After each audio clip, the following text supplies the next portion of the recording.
Apple Card is the credit card created by Apple. You earn 3% daily cash back up front when you use it to buy a new iPhone 15, AirPods, or any products at Apple. And you can automatically grow your daily cash at 4.15% annual percentage yield when you open a high-yield savings account. Apply for Apple Card in the Wallet app on iPhone. Apple Card subject to credit approval. Savings is available to Apple Card owners subject to eligibility. Savings accounts by Goldman Sachs Bank USA, member FDIC. Terms apply. Hello and welcome to the Paddock and the Pavilion with Stephen Wallace. In each show, Stephen will interview someone connected to the world of horse racing or cricket. Hello everyone. Today's guest, Emily Windsor, is definitely an all-rounder. Emily juggles working at the Sussex Community NHS Foundation Trust with playing top-level cricket for the Southern Vipers and last summer for the Trent Rockets. Thanks for joining me on the Paddock and the Pavilion, Emily. Thank you, and thank you for having me. Looking forward to having a chat. Well, Happy New Year to you.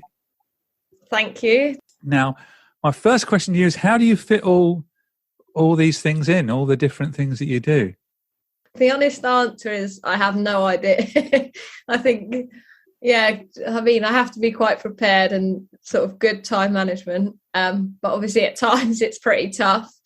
But yeah, I manage it. I think I'm very lucky that sort of wherever I'm playing, so if I'm playing cricket at the Vipers or if I'm at work at Sussex Community NHS Foundation Trust, or if I'm at uni or Sheffield Hallam, they're all really supportive of each of the other different aspects and know that it's important to me. So they're very good at, if I'm in a bit of a pressured situation for one reason, they sort of lay off in the other. I still obviously have to work my hours in the NHS. There's no flexibility with that. I can obviously take annual leave, but it can be tough at times, but I've found a way and it works. I've managed it so far. So fingers crossed it keeps going in that way. Well, you do very well. What's your actual job with the NHS? So I'm a physiotherapy apprentice. So basically part of my job, I work with children, basically doing rehab with children that have injuries, or it could be a child with long-term health conditions, so like a disability. So there's a real range to what I do. So I do the rehab and work with the physios there. And then the other half, they're basically paying me to study to get my physio qualification, which is obviously really good because obviously a physio is definitely a career I want to go down, as well as all the other things. So it's like another string to my bow. And when I qualify, which is hopefully in April 2023, that's a big tick. And the plan is to then I can switch my focus more to my cricket and my commentary, that side of things. So, and just tick away with the physio alongside, hopefully with children as well, because I really enjoy that. Well, how difficult has it been though working for the NHS over the last about 2 years now?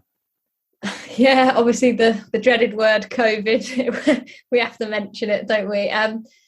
It's had its ups and downs. The initial, when COVID initially came about and it was very unknown, our service, quite a lot of our staff, we were a team of about 12 and 9 of them got redeployed to different areas, and then 3 were left. So it was me and 2 other physios, but we were left to manage not just our area, which is Chichester. We had Crawley and Horsham patients as well.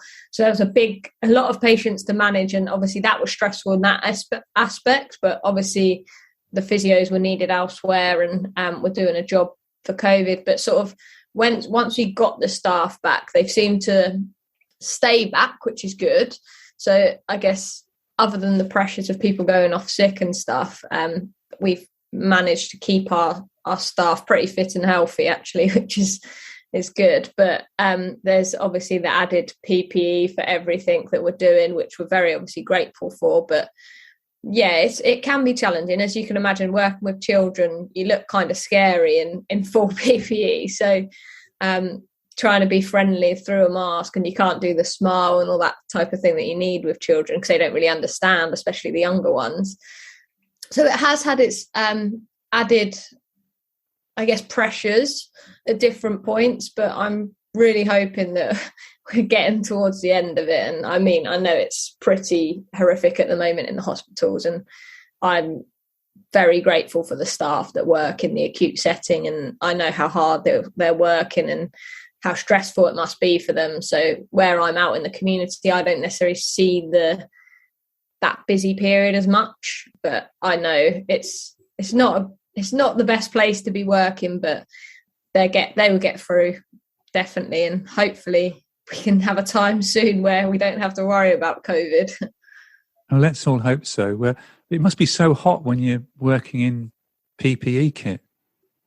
Yeah, it definitely is. In the winter, we were saying today that it's actually all right because it keeps you a little bit warm.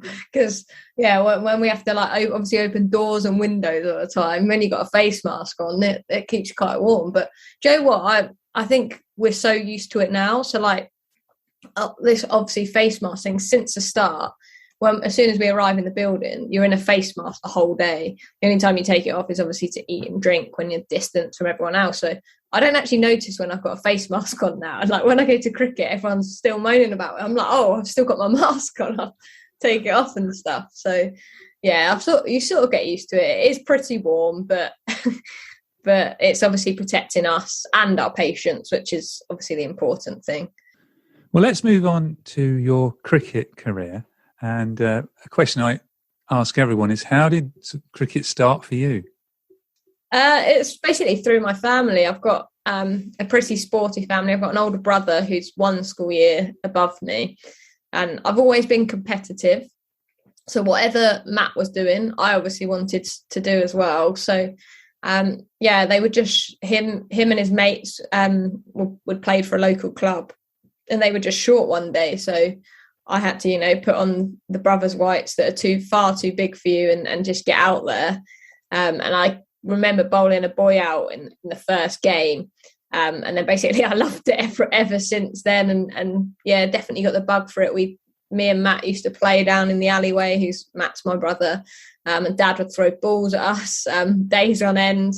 We just had a real love for it in the family, and my grandparents as well. My mum didn't get much choice but to come along and watch, but she's not the most skilled at it herself, bless her. So how old were you when you first started playing then? 8 or 9, I'd say. I think 9. I'm pretty sure 9. Everyone asks this and I never know the answer. Oh, you're so young. It's not that long ago, you see. So some of us have a lot further back to remember. But you played for Hampshire at a very young age, didn't you, though? Yeah, so I started I was straight in at the under 11s, and I think I was 9 then. And I went straight in as captain, which is, it's weird to imagine me now as a 9-year-old captain in the side.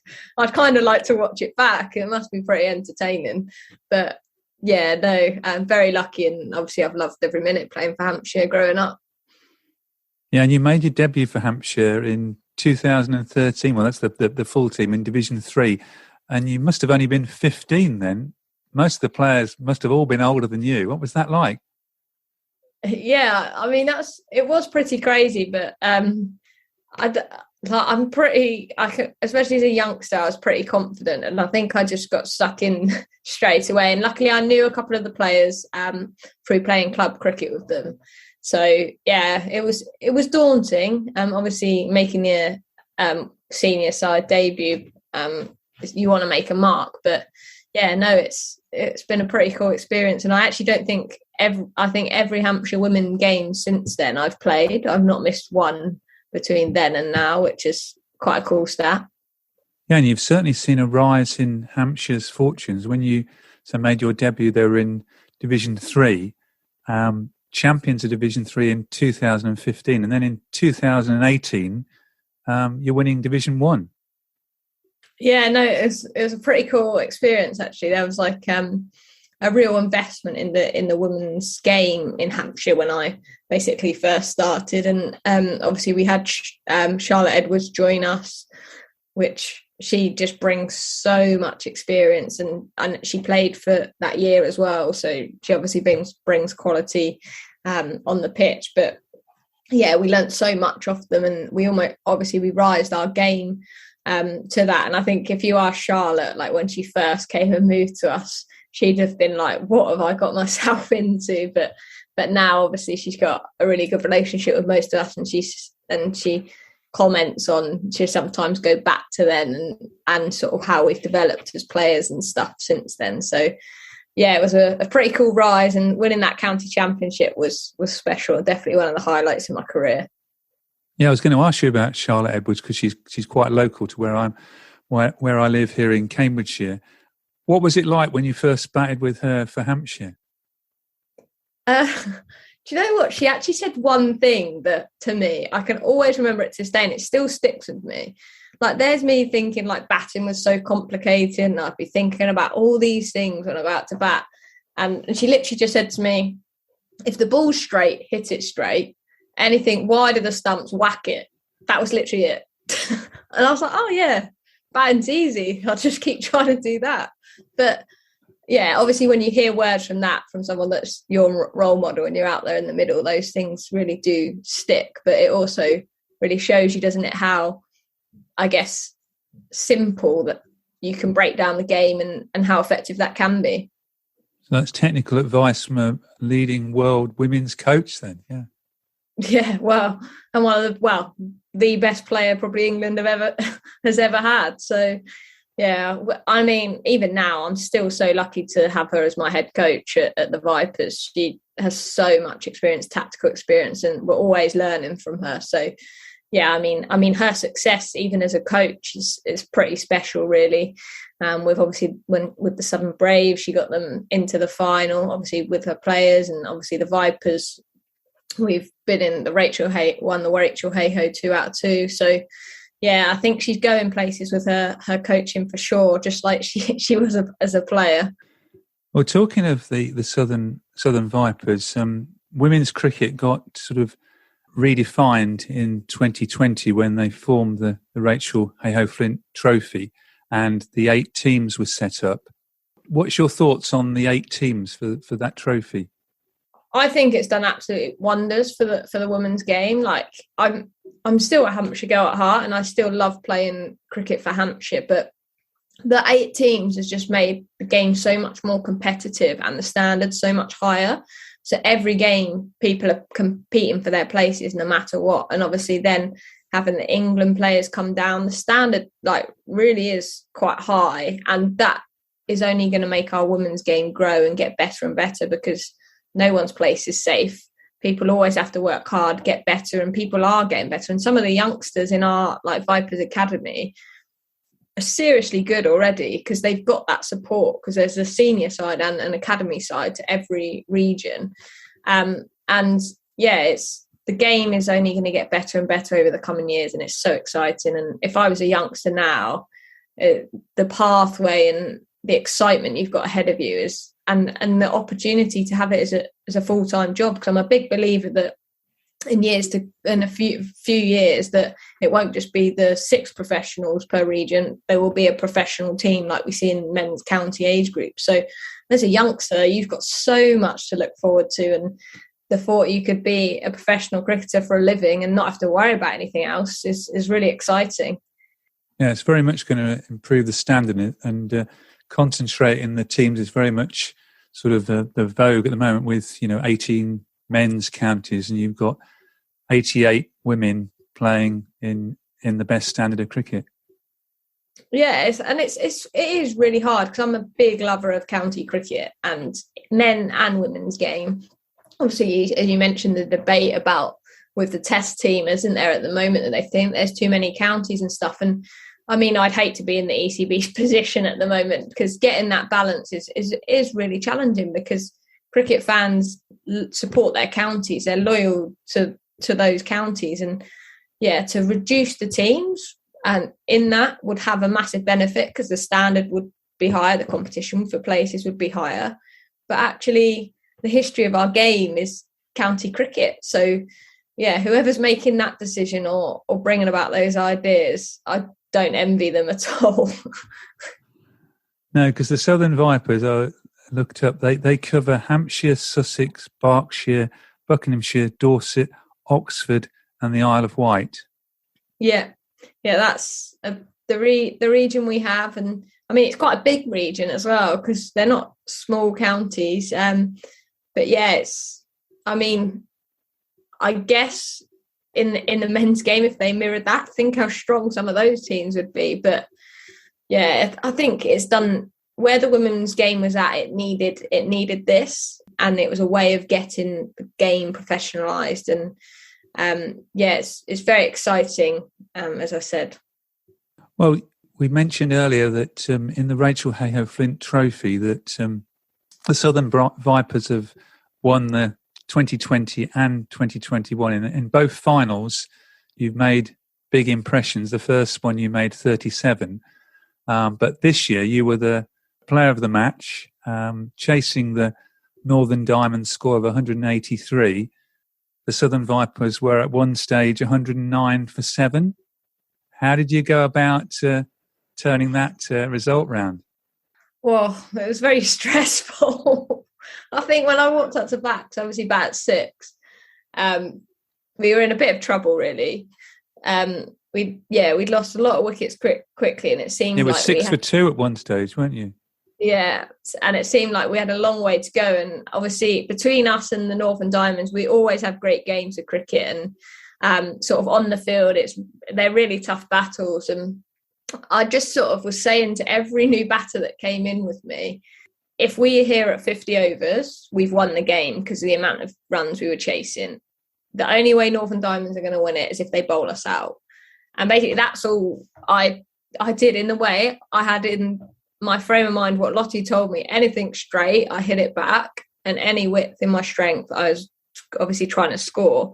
And in my head, I just knew that I had to take the game deep. And when Tara came in at 7, she was very calm, and we just sort of kept chatting. We broke the chunks down, and then we decided when we really wanted to put to the Northern Diamonds, which was actually 3 overs to the end. But yeah, I think it was quite challenging because mentally as well, because knowing when to go, knowing when to put your foot down was really hard. And like since I've sort of obviously spoken to Lottie and said about my strike rate and that, and she's like, I don't care about your strike rate, you've won the game for us. Like that's all I can. That's all like she wanted. And she also said in an interview after that, if I was there, she always believed we could win. And that was obviously something really special for your coach to say about you, no matter who it is. So yeah, obviously, I mean, I don't think I've ever had a day like that. Like scoring those winning runs, I just didn't know what to do. And then I cried as well coming off the pitch because both Lottie and Karts, who's our director of cricket, were emotional. And I can just remember all the team running on, piling on, and yeah, it was so special. And Tara was exceptional. Like that partnership between me and her is definitely one I remember for a little while. Yeah, it's Tara Norris, and you added 78 for the 8th wicket. And talking of your strike rate, I've written it down here. You got 47 in 97 balls, but as you say, that you won the game, and you needed about a run a ball really in the partnership, didn't you? Yeah, we did, and I think it was quite good in a way because by that point when I was in, there were sort of sweepers out, so I could quite often, like if at that point I was scoring a little bit quicker, trying to rotate in the strike a bit better. Early on in my innings, I was dotting up quite a lot because it was straight and I was hitting the ball back basically. And Tara, what worked to our strengths was they obviously had to try and squeeze Tara, the new batter, and she just kept belting the ball through the ring field, and obviously getting some boundaries and us running a couple of threes, which by that point I was absolutely blowing, which I wasn't grateful for. But yeah, no, it worked in our strengths because Tara just played a superb innings, and it was special to watch from the other end, really. But getting 47 and the player of the match must be a real boost to your confidence in the final. Yeah, definitely. And I think batting at 6 in the Vipers, I don't always get a go, especially like our top order is so good. Like they constantly, like they bat time, they score runs, and batting at 6, often you don't get much of a go. So I said that I was having a joke with Georgia Adams, obviously our captain. I'd just thanked her after the game for giving me an opportunity to actually score more than about 10, because usually I'm coming in with not many balls to spare. But yeah, I think that's what's at the Vipers. We're such a good team between us, and we all enjoy each other's successes. So it just seemed this season, because obviously we had Charlie Dean get called up for England, Maya Bouchier get called up for England, who are excitingly in the Test squad as well. See Danny Wyatt, Georgia Elwis, who were sort of in and out of the team. So like we obviously lost some players to England, but then other players then had to step up. And throughout the year, different players did. It wasn't the same person. So yeah, it was a really good team year actually. And I know we celebrated well when we had an end of season awards at Christmas. Well, on the back of your performances, you also got picked for the Trent Rockets in the 100, and you made your debut at the home of cricket, Lords. Was that the first time you'd played at Lords? Do you know what? It actually wasn't. I played in an MCC game there, but it was there was no crowd. There was a very little crowd at the time. When I first played there, that Lords 100 experience was special as well. I've been so lucky this year with the experiences and the memories that I've had on a cricket field. But yeah, it's my first time having quite a full crowd behind you, because I filled on the boundary, and having people shout your name and heckling you is pretty weird. Obviously the boys get it all the time, but it's a new experience for me. But yeah, I mean, that crowd towards the end and of the game, obviously when more people come in, it was noisy. It was such a special day, and just it was weird. A couple of times you have to really take a breath to believe you're playing at Lords in front of a crowd, live on Sky TV. It's pretty cool. You wouldn't imagine, when I was even 5 years ago or whatever, I would never imagine I'd be doing that. Yeah, it's a bit different from playing in the garden with your brother all those years ago, isn't it? Yeah, I mean, the competition probably was about the same. I mean, it got fiercely competitive down in the garden, and a few strops as you do when you play sort of family games. But yeah, it's slightly different. A few more people watching. But for the Trent Rockets, you got to play with people like Sammy Joe Johnson, Nat Siver, Catherine Brunt, and also Catherine Bryce, who I've interviewed on this podcast. It must have been a real boost to the women's game, the 100. Yeah, definitely. I mean, for any player, even for me as a regional cricketer, to go into a different environment. I was obviously used to the Vipers and obviously selected for the Trent Rockets. It was a new environment, new coaches, new players. So your overseas, your internationals, you learn so much, and you learn so much about you as a person as well, because it was tough being in a bubble in that time, because obviously the dreaded COVID again.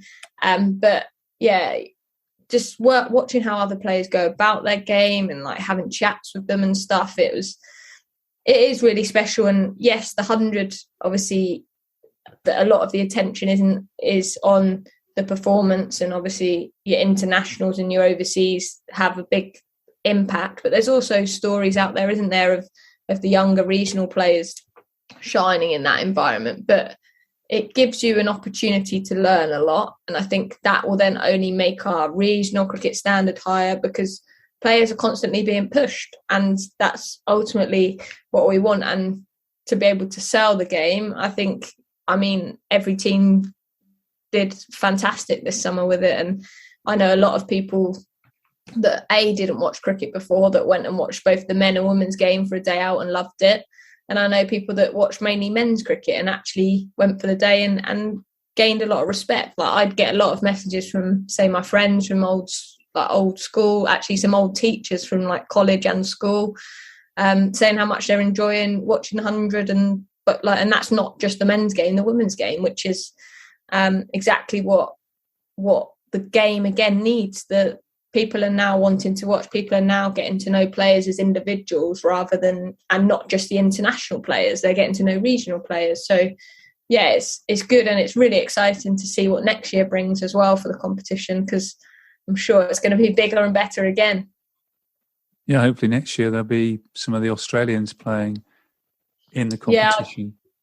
Yeah, I'd like to think they would as well. The Australian internationals, obviously, fingers crossed, COVID is less of a thing, and they are more willing to travel over. But I imagine them as well, seeing the successes of it from the outside, they're going to want to be involved, definitely.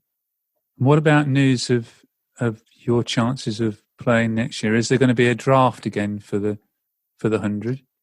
So there's not a draft. There's basically different periods in the year. There's like a retainment period where players can be retained for their region. Then it goes sort of to an open market again, where anyone can obviously fight for anyone. And then I don't know when it will be announced who's where and who's re-signed, etc. But I imagine they're sort of try and build up, obviously, the hype towards the competition. So I imagine it'll start coming out pretty soon, really, in the new year. Are you still hoping to be a part of it in 2022? Yeah, definitely. Absolutely. Really want to be part of it. I think you'd be crazy not to want to be a part of it. Yeah, because it must have really put you under pressure, with only being 100 balls. I know everyone says, every ball counts in every game, but it really must have been very intense playing in that standard and level of cricket. Yeah, definitely. And it was almost like every run mattered and every mistake. I don't want to look at it negatively, but I guess, yeah, the pressure was definitely on, and more as well, I think, because of the media. I think because the number of people watching, you don't want to be that person that makes the mistake that you then have to look up at your phone after the game and it's being replayed everywhere, do you? But no, it is pressure, but I enjoy performing under pressure. I enjoy playing under pressure. It makes obviously those successes that little bit better and more enjoyable. So yeah, I think it's what you want as a high level sportsman, is to be put in those situations. And if you don't come out on the winning side or you make mistakes, you only get better by doing that, and you're constantly learning, which is good. I haven't mentioned it yet, but you also work in the media. You work for, I don't know where you find the time, but you work for BBC Radio Solent, and you've also worked for the BBC and the Test Match special county podcast. How did those two jobs come about? So it was back to that 2018 year when Hampshire when we were obviously going to win the county championship, and it's Kevin James at Radio Solent. He just asked Bobby Parks, who was one of our coaches at the time, if there was any girl or in that side that could come on and just chat about it during a county championship game. And Bobby asked me to do it, and I was like, yeah, why not? I have no idea what I'm doing, but yeah, I'd go on and chat. And yeah, I went on, and basically Kev was having an informal sort of chat with me about our game and the women's game. Then he went, do you want to take the commentary for this next over? And I was a bit like thrown in the deep end, like no, did not expect it. And I was like, okay, yeah, sure. And Kyle Abbott got a wicket. It was a county championship on my first ever ball on commentary. It was RBW. I had no idea what to do. But anyway, and then every time I kept coming on in that game, because Kev said I could do a bit more, Hampshire kept getting a wicket. So then there was obviously the radio got quite a good reception. I was like, can Emily come back on? And it just became a bit of a joke at the time. But then Kevin, the person who at BBC Radio Solent, who's Adam Blackmore, who's in charge of the sport at Solent area, said enjoyed what I did, enjoyed a different voice, obviously in the county championship, and asked me to come back. And then I came back, and Kev more and more basically got given more and more games to do with Kev. And then this last summer, Adam Mountford at Test Match Special had heard me, and he basically sent me an email to say he's enjoying listening to me, and he said he'd offer me some games for the 2021 season. And I sort of looked in my inbox maybe March, April time, and I was offered the England Women's International game, so in the first series and the series in September. So yeah, I didn't expect that when he said, here, give me some games on Test Match Special. Yeah, but to go into the doing some international cricket. So I had like Alex Hartley, Alison Mitchell, Daniel Norcross, Henry Moran, Isabel Westbury. Like, to be commentating along those on an international game was pretty cool. And Ali Mitchell, she was great. Like, I always ask for learning because I haven't got that much experience. I say, if there's anything you think I can be better with and that. So I've got lots of tips from them as well, some of the best in the game, whilst on the radio. So yeah, I'm really lucky really to be in that situation. And it's definitely something I'm going to continue to do and take all the opportunities as much as I can, sort of around all the other things that I'm juggling this summer.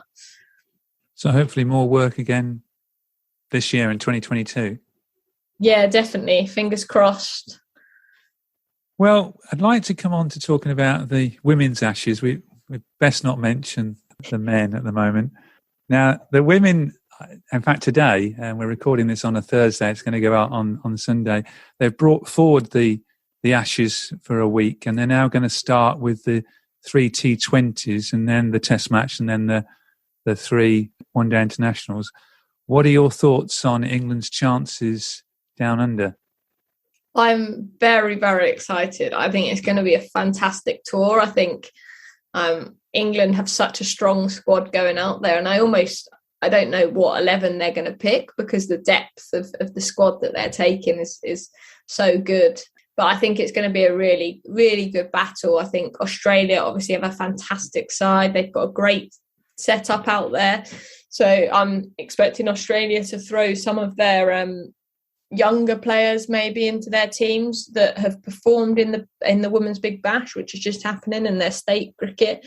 So they've got that on their side, that those girls are going to have been playing a lot of cricket, obviously leading into the Ashes, and it's on home soil. But yeah, England's squad looks very strong.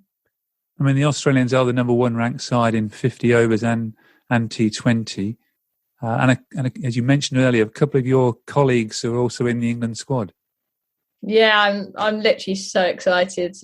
Charlie Dean is someone that she lives like a couple of minutes down the road, and I've played cricket with her since she was little Diddy. We were both at Hallam Cricket Club together, and yeah, honestly, she's one of my closest mates, and I'm so proud of her. Like, obviously, my family knows her family really well, and yeah, I was lucky enough to be at her debut this year, obviously in England, and then yeah, it's crazy to think that she's going to an Ashes, but she's absolutely going to smash it out there. I know she is. She's just got the character, and as a bowler, as a spin bowler particularly, she turns the ball a lot, which is not, you don't often see that in the women's game. So yeah, I'm really excited, and fingers crossed she gets a gig out there and can support her. And as for Maya, obviously Boucher, for her to be going on an Ashes series again, I mean, I'm not surprised when I watch her in the nets and stuff, like how hard she hits the ball and the quality that she is as a player. They're both two players to watch, and obviously I'm really happy again for Danny Wyatt to be obviously in that squad. I guess she's a name expected, but yeah, I really hope she goes well down under, because obviously she had a bit of a bumpy ride, sort of being in and out the England team, and I think she re-secured her place with her performances. I'd like to think she did towards the back end of in the summer, and batting further down in the ODI squad. But obviously the T20, we know she's going to open that batting and smash it, hopefully. And we've also got a development squad going down there alongside the Ashes squad, and Alice Capsey, the 17-year-old, is in that squad, isn't she?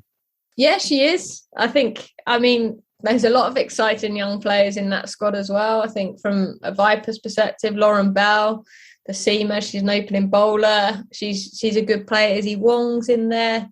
And I'm also really excited to see how Eve Jones does, who's a player that this year's had a fantastic, or 2021 season had a fantastic domestic season, then got obviously a chance to play in the Big Bash. And yeah, she's got a good opportunity as well in the England A squad. So yeah, it's a strong squad going out there, and yeah, it's exciting to see how they do.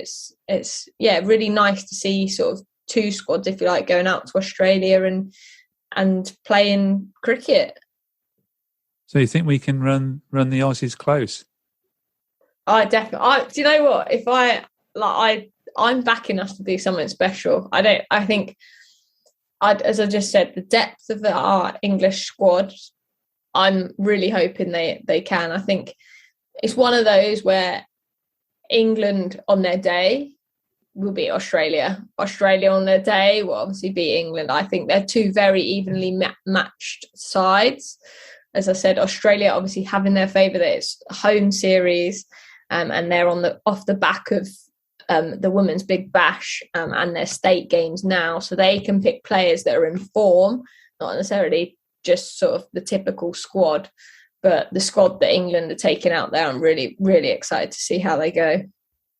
And do you think the sort of the restructure of the women's game and the intensity of the 100 is improving and giving England more of a chance in competitions like the Ashes? Yeah, absolutely. Because, I mean, really, players like Charlie Dean and Maya Bouchier, they got their England caps, their England chances off the back of performing in the 100 and in the regional game consistently. And their England are now sure when they pick those girls that they're ready to come and play because they've played in front of crowds, they've played in high pressure games, so that it's not that massive jump that we saw previously where it was a Hampshire versus Yorkshire game in a club pitch down the road. It's now people are playing on good pitches regularly in front of people with media hype, with all of the added pressure that comes with playing an international game. So they're confident that they're ready. And also those players are going against top players week in, week out now. So that people are only going to get better and step up. And we saw it this summer. When they both played, they both took their opportunity. Neither of them looked out of their depth.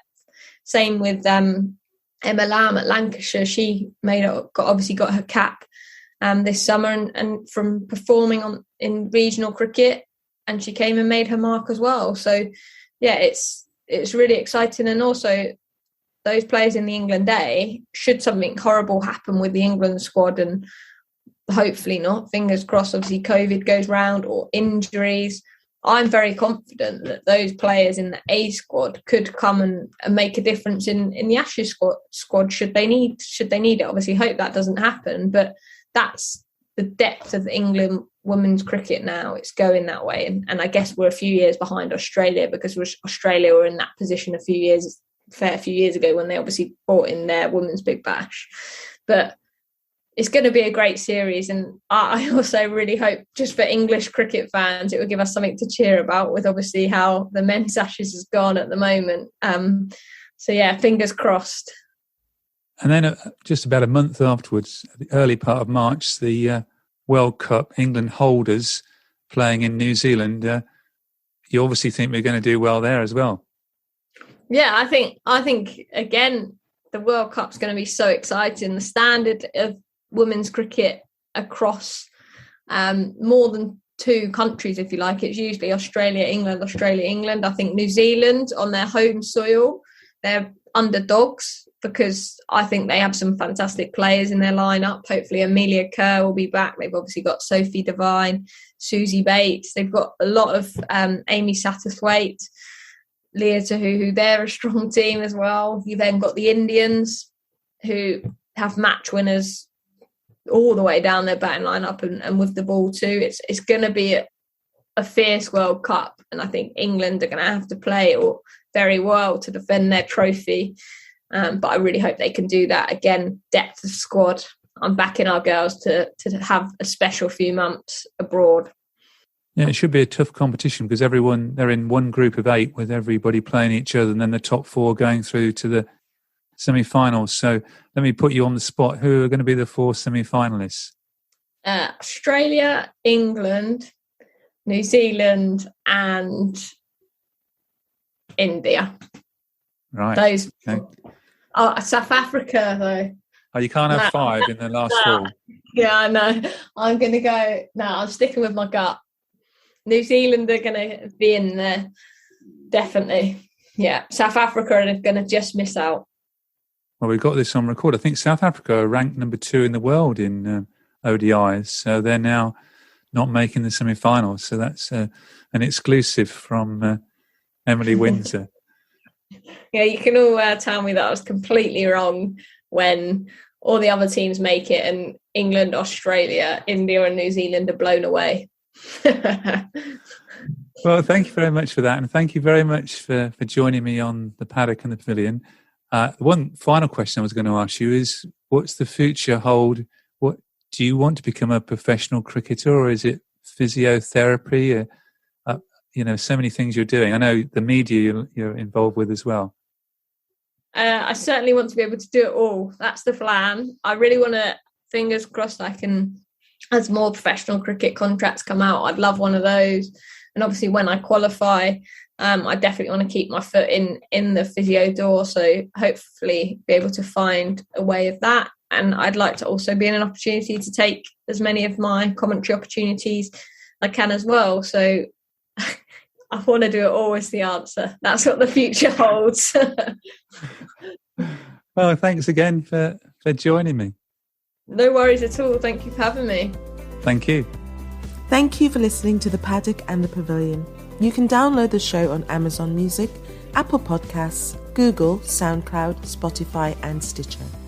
Follow us on Twitter, Facebook and Instagram at The Pad and Pav. Sports Social Podcast Network. Experience the magic of the holidays at the Bull Run Festival of Lights, Northern Virginia's largest drive-through light show. Drive the festival route from the comfort of your car. Turn off your headlights and just follow the magical glow. Ooh and ah through the winter wonderland where it's always snowing, and see the tallest light display yet. Purchase tickets today at bullrunfestivaloflights.com. That's bullrunfestivaloflights.com. Northern Virginia's largest drive-through light show.